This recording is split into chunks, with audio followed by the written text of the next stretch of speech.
नमस्कार विद्यार्थी मित्र आणि मैत्रिणींनो, MPSC गाईड या यूट्यूब चॅनलवर मी अर्जुन आपले स्वागत करतो. मित्रांनो, मागच्या बऱ्याच लेक्चरमध्ये आपण मूलभूत संरचना किंवा मूलभूत ढांचा म्हणजेच बेसिक स्ट्रक्चर या शब्दाचा वापर केला. तर आजच्या लेक्चरमध्ये आपण याच संज्ञेचा म्हणजेच बेसिक स्ट्रक्चरचा अभ्यास करणार आहोत.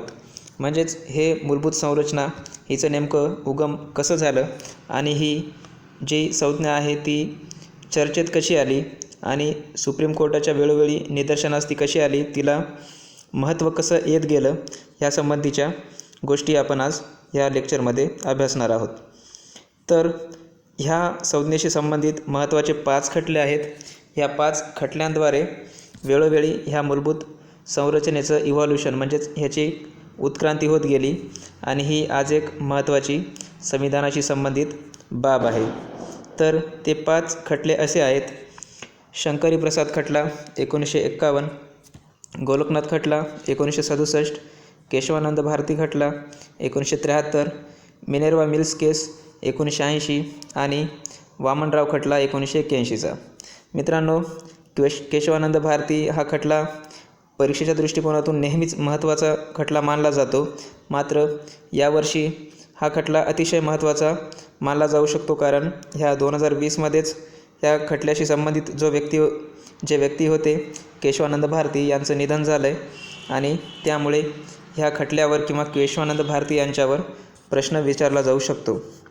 तर सर्वात आधी पाहूयात शंकरी प्रसाद खटला. यालाच शंकरी प्रसाद व्हर्सेस भारतीय संघराज्य 1951चा खटला म्हणून ओळखलं जातं.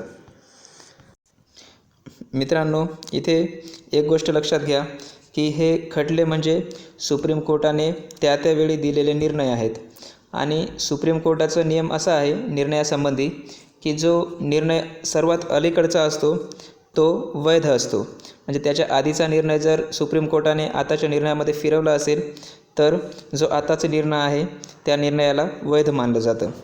तर हा 1951चा खटला आहे. ह्यामध्ये असं म्हटलं आहे सुप्रीम कोर्टाने, संसदेचा कलम 368 अंतर्गत घटनादुरुस्तीचा अधिकार हा मूलभूत अधिकारासाठी लागू आहे.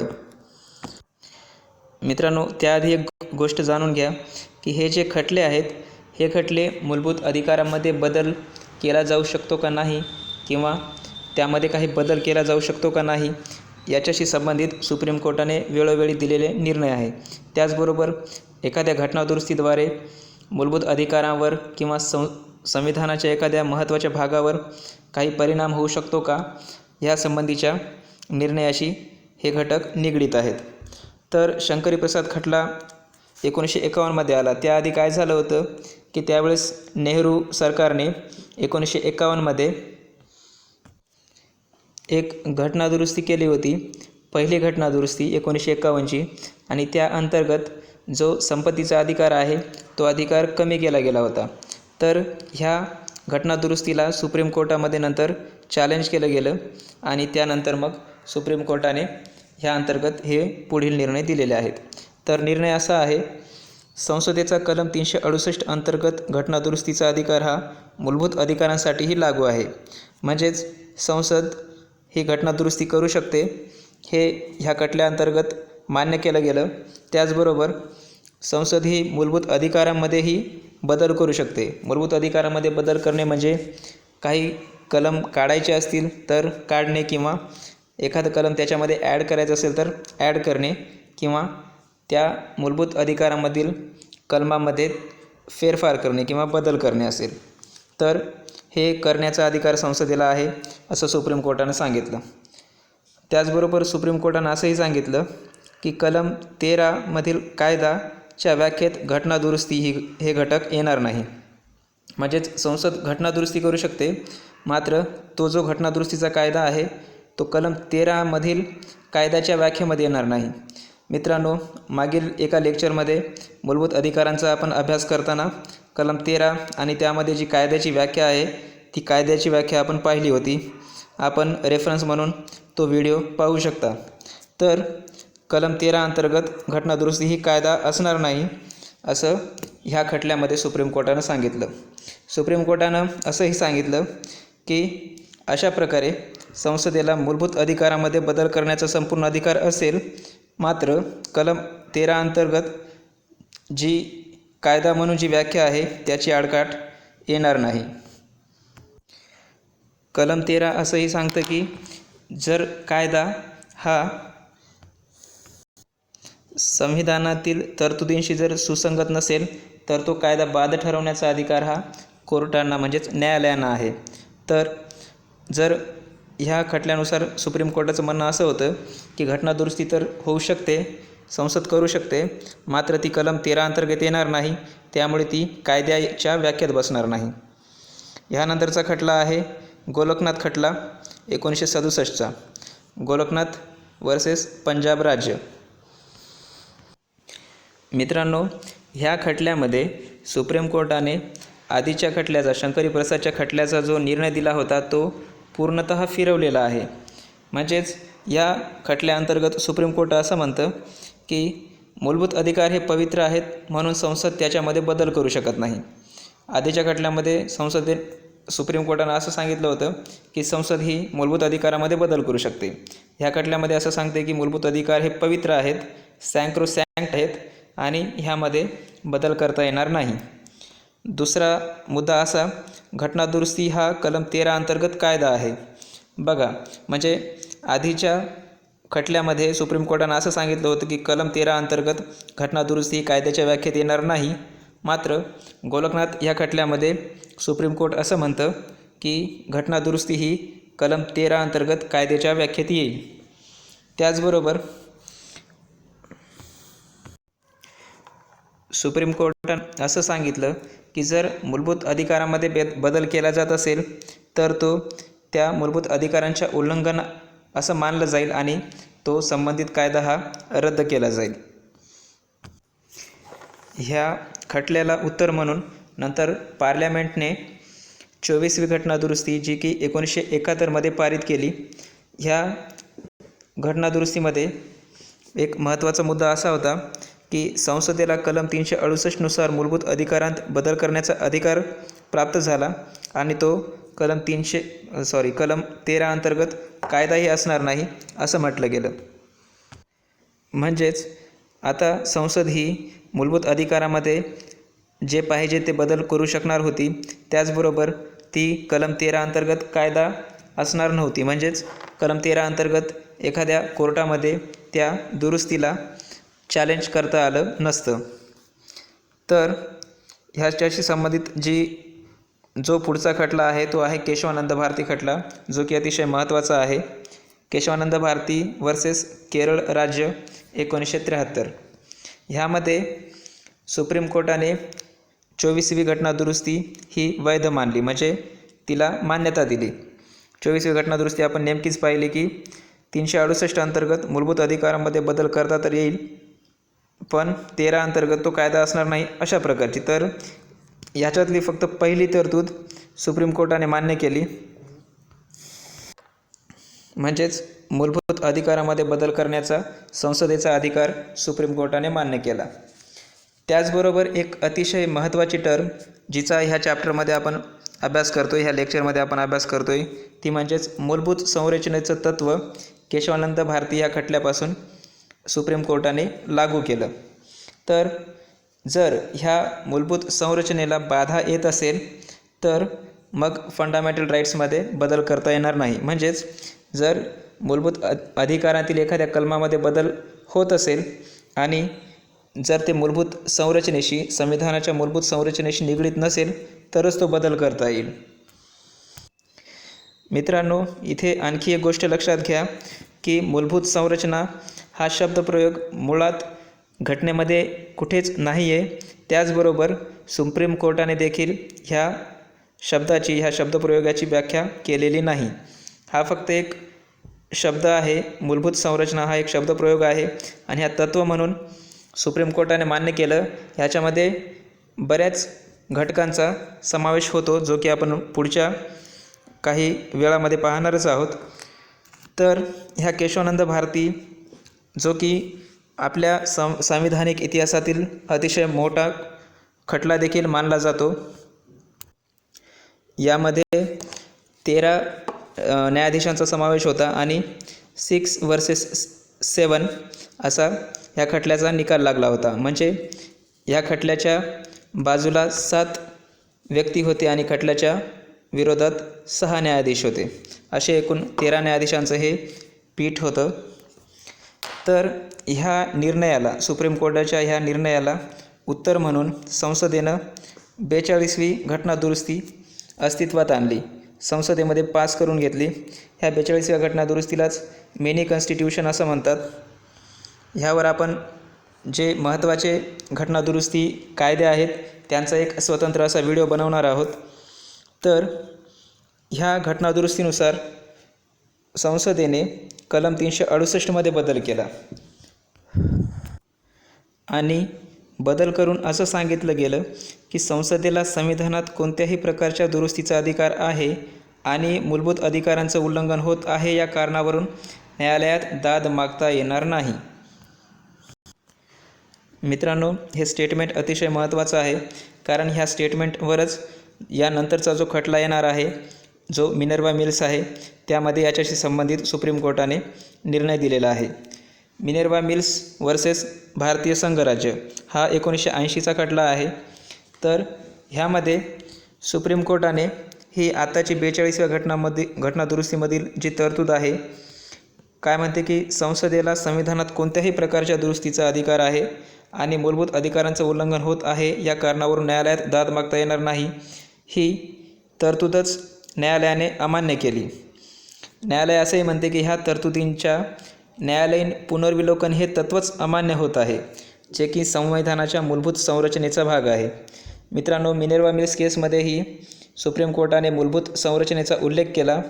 त्याचबरोबर असंही सांगितलं की न्यायालयीन पुनर्विलोकनाचं तत्त्व ह्या घटनादुरुस्तीअंतर्गत अमान्य केलं गेले. ते तत्त्व कोणतं होतं की मूलभूत अधिकारांचं उल्लंघन होत आहे या कारणावरून न्यायालयात दाद मागणे. मित्रांनो, थोडक्यात एक गोष्ट ही समजून घ्या.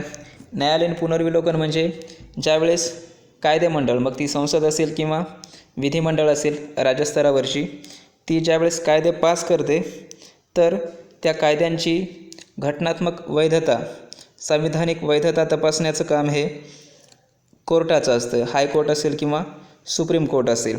तर हे तत्त्वच ह्या 42व्या घटनादुरुस्तीअंतर्गत अमान्य केलं गेलं, म्हणून सुप्रीम कोर्टाने ही 42वी घटनादुरुस्तीची आताची जी टर्म होती, जी तरतूद होती, ती पूर्णतः अमान्य केली. त्याचबरोबर सुप्रीम कोर्टानं पुढे असंही सांगितलं की संसदेचा घटनादुरुस्तीचा अधिकार हा मर्यादित स्वरूपाचा आहे आणि हे स्वरूप देखील मूलभूत संरचनेचाच एक भाग आहे. म्हणजेच संसदेचा मर्यादित स्वरूपाचा मूलभूत अधिकारामध्ये बदल करण्याचा जो अधिकार आहे तो देखील बेसिक स्ट्रक्चरचाच एक भाग आहे. ह्यानंतरचा खटला आहे वामनराव विरुद्ध भारतीय संघराज्य, जो की 1981मधला आहे. तर ह्या अंतर्गत देखील सुप्रीम कोर्टानं मूलभूत संरचना हे तत्त्व मान्य केलं आणि असं सांगितलं की 24 एप्रिल 1973 नंतरच्या घटनादुरुस्तीला हे तत्त्व लागू असेल. मित्रांनो, 24 एप्रिल 1973 हा केशवानंद भारती खटल्याचा दिवस होता. ऐतिहासिक दिवस म्हणूनही हा गणला जातो. तर ह्या दिवशी मूलभूत संरचनेचं तत्त्व अस्तित्वात आणलं गेलं आणि ह्या वामनराव विरुद्ध भारतीय संघराज्य या खटल्यात सुप्रीम कोर्ट असं म्हणतं की मूलभूत संरचनेचं हे तत्त्व जे आहे ते केशवानंद भारती खटल्याच्या दिनांकाच्या नंतरच्या ज्या दुरुस्त्या असतील किंवा जे काही कायदे असतील त्यांना लागू असेल, त्यांच्या आधीच्या कायद्यांना लागू असणार नाही. म्हणजेच एखादा कायदा हा मूलभूत संरचनेमध्ये, संविधानाच्या मूलभूत संरचनेमध्ये बसतो का नाही, हे 1973च्या ह्या केशवानंद भारतीच्या खटल्याच्या नंतर जे केवढे कायदे केले गेलेले आहेत त्या कायद्यांना तपासून पाहिलं जाईल. त्यांच्या आधीच्या कायद्यांना ही टर्म लागू असणार नाही. तर मित्रांनो, शेवटचा घटक जो की मूलभूत संरचना, ह्यामध्ये नेमकं काय काय येतं हे आपण पाहूयात. मित्रांनो, मी पुन्हा इथे सांगतोय की मूलभूत संरचनेची व्याख्या कोर्टाने, न्यायालयाने कुठेही केलेली नाही. आता मूलभूत संरचनेमध्ये कोणकोणते घटक येतात ते पाहू.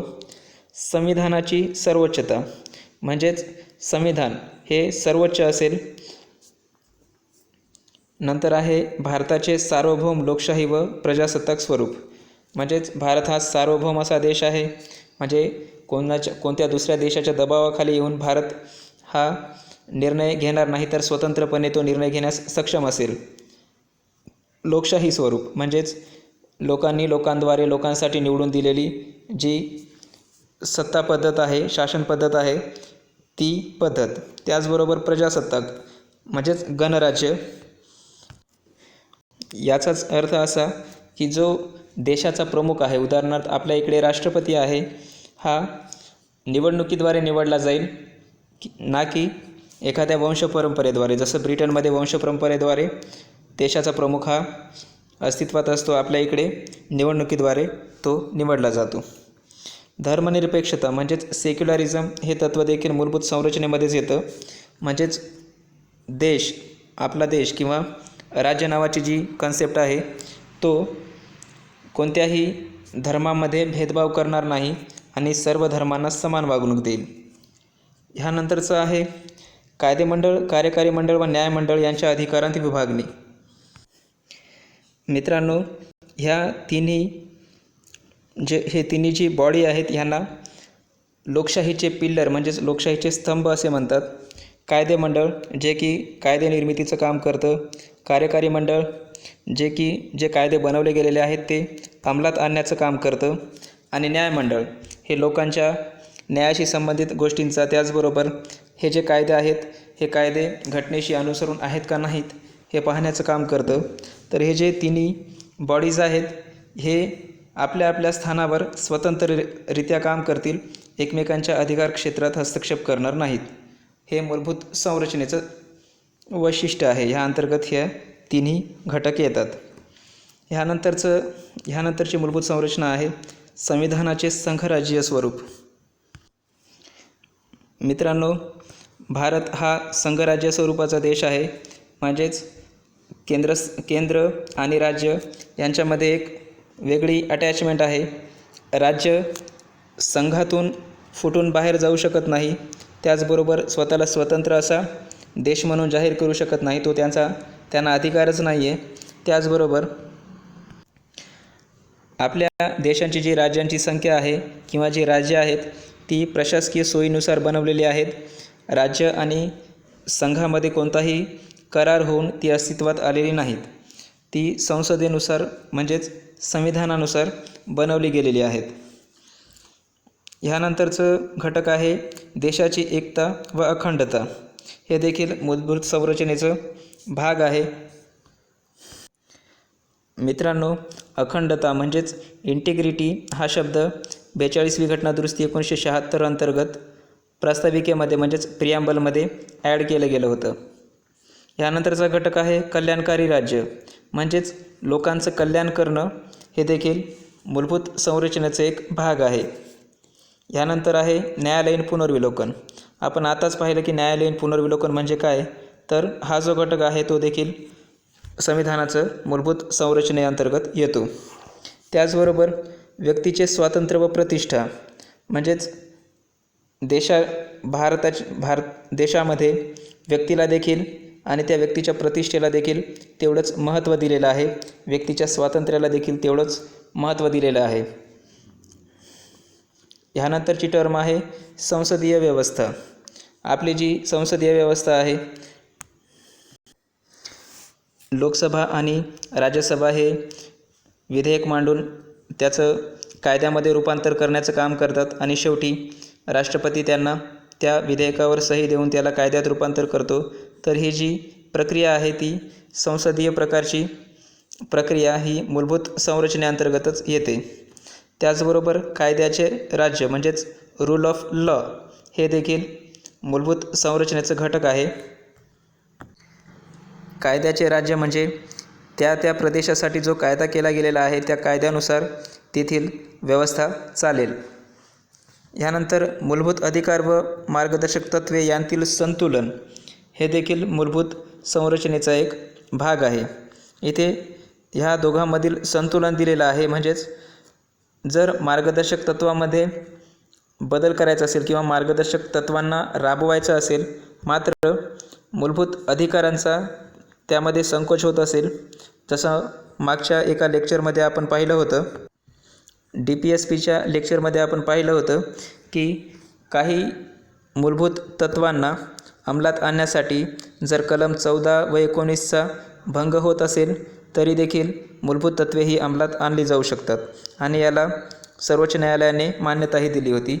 आणि मिनेर्वा मिल्स केस 1980 अंतर्गत हे मूलभूत अधिकार व मार्गदर्शक तत्त्वांचं संतुलन त्यांनी तिथे मेन्शन केलेलं होतं. तर ही टर्म मूलभूत संरचनेअंतर्गत येते. त्यानंतर आहे समानतेचं तत्त्व, म्हणजेच कायद्यासमोर सगळे समान असतील आणि राज्य त्याच्या अंतर्गत असणाऱ्या सर्व नागरिकांना समान वागणूक देईल, हे तत्त्व मूलभूत संरचनेअंतर्गत आहे. ह्यानंतरचा घटक आहे स्वतंत्र व न्याय्य निवडणुका. मित्रांनो, आपल्या देशामध्ये लोकसभेच्या निवडणुका होतात आणि त्या राज्यांच्या विधानसभेच्या निवडणुका होतात. तर ह्या निवडणुका जे लोकप्रतिनिधी निवडले जातात ते निवडणूक घेणारी जी आपली पूर्ण सिस्टीम आहे, निवडणूक आयोगापासून ते जी पूर्ण सिस्टीम काम करते, तर ती स्वतंत्र असायला हवी, म्हणजेच कोणाच्या प्रभावाखाली ती काम करणार नाही आणि ती न्याय्य असेल, म्हणजेच कोणत्याही व्यक्तीच्या किंवा संघटनेच्या किंवा संस्थेच्या फेवरमध्ये न जाता ती स्वतंत्ररित्या काम करू शकेल. तर अशा प्रकारच्या निवडणुका होणं हे मूलभूत संरचनेचं घटक आहे. ह्यानंतर येतं न्यायपालिकेचं स्वातंत्र्य. मित्रांनो, ज्यावेळेस संसद असेल किंवा विधिमंडळ असेल कायदे बनवते, तर त्या कायद्यांची घटनात्मक वैधता तपासण्यासाठी न्यायालयाला स्वतःचं स्वतंत्र अस्तित्व असणं गरजेचं आहे, जेणेकरून न्यायालय म्हणजेच न्यायालयातील ते न्यायाधीश कोणाच्या दबावाखाली येऊन आपल्या निर्णयामध्ये बदल करणार नाही किंवा तो निर्णय बायस्ड असणार नाही, प्रभावित असणार नाही. तर हा जो घटक आहे न्यायपालिकेचं स्वातंत्र्य, हे मूलभूत संरचनेचं घटक आहे आणि ह्यामध्ये संसद किंवा कायदेमंडळ बदल करू शकत नाही. ह्यानंतरचा आहे संसदेचा घटनादुरुस्तीचा मर्यादित अधिकार. म्हणजेच संसद घटनादुरुस्ती तर करू शकते, पण हा जो घटनादुरुस्तीचा अधिकार आहे तो लिमिटेड आहे, मर्यादित आहे आणि हे देखील मूलभूत संरचना आहे. त्याचबरोबर कलम 32, 136, 141 व 142 अंतर्गत सर्वोच्च न्यायालयाचे अधिकार. ह्या चारही कलमामध्ये कोणत्याही प्रकारचा बदल करता येणार नाही, कारण हा मूलभूत संरचनेचा भाग आहे. हे चारही कलम सर्वोच्च न्यायालयाच्या अधिकारांशी संबंधित आहेत आणि हे अधिकार अतिशय महत्त्वाचे असल्याकारणाने ह्यामध्ये बदल करता येत नाही. तर मित्रांनो, मी इथे एक सांगू इच्छितो की MPSC ही कोणत्याही घटकावर कशाही प्रकारचा प्रश्न विचारू शकते, त्यामुळे प्रत्येक घटकाची आपली खूप चांगली तयारी असणं गरजेचं आहे. आपल्याला थोडक्यात म्हणजे ॲटलिस्ट वरून तरी माहिती पाहिजे की नेमकं मूलभूत संरचनेमध्ये कोणकोणते घटक येतात. जसं संविधानाची सर्वोच्चता हे पण महत्त्वाचं आहे. भारतामध्ये जी पॉलिटी म्हणजेच जो राज्यशास्त्रीय प्रणाली आहे ती संसदीय प्रकारची आहे. इथे कायद्याचं राज्य असतं किंवा मूलभूत अधिकार आणि DPSPमध्ये संतुलनाचं तत्त्व असेल. अशा प्रकारच्या ठळक बाबी तरी आपल्याला ॲटलिस्ट माहिती पाहिजेत. त्याचबरोबर हे 5 खटले आणि ह्या 5 खटल्यामध्ये सुप्रीम कोर्टानं नेमकं काय सांगितलं हे घटक देखील आपल्याला अतिशय महत्त्वाचे आहेत.